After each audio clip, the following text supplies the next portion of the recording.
140 years later, today, and I still find black folk make up over 51% of all the prisoners.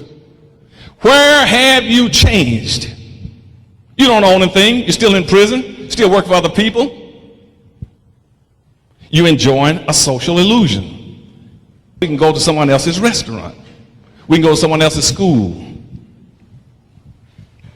We can go to someone else's hotel. We can live in someone else's community. And we don't massive suicides happening because you don't even understand what racism is. I've gone all around the world. Even when I was with President Carter in the White House, I had to take trade missions in the third world nations, in Africa, Latin America, the Middle East. Find me one that understands what racism is. Every time I ask him, what is racism? Well, Dr. Anderson, racism is not liking somebody. It's prejudice, it's bigotry, it's hatred. No, it's not. Racism is a competitive relationship between groups of people that are competing for the ownership and control of wealth and resources. Racism is a team sport. You cannot participate in racism if you don't play as a team. You can't correct it. You're not even in the game. Racism is like football, basketball. Now, racism never existed on the earth until the 1400s. Never had it. There was no such thing as racism. Race started. All these countries got into a race to develop the Western world that Columbus said he had discovered. And what was the race about?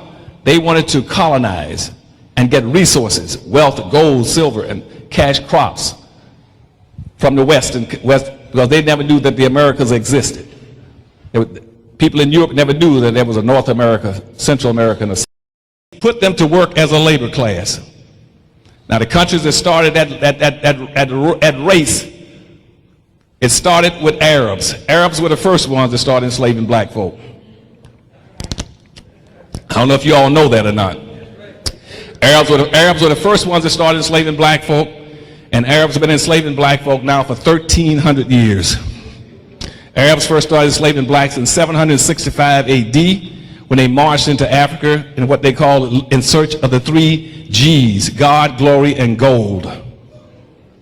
And they pursued Africa until the 12th century when Timbuktu, when they overtook Timbuktu and Timbuktu fell, then they started dominating Africa. But the Arabs were the first ones. Portuguese were the second ones. Hispanics were the third ones. Then the Germans and the Danes. Then the French. Then the English. The Norwegians on down the line. Then lastly was the American Indians. Everybody's enslaved black folk. And that's what a race was. A contest started to develop the Western world. The rule was he who gets there first with the most slaves and make the most money will be the most powerful nation on earth. And the race began.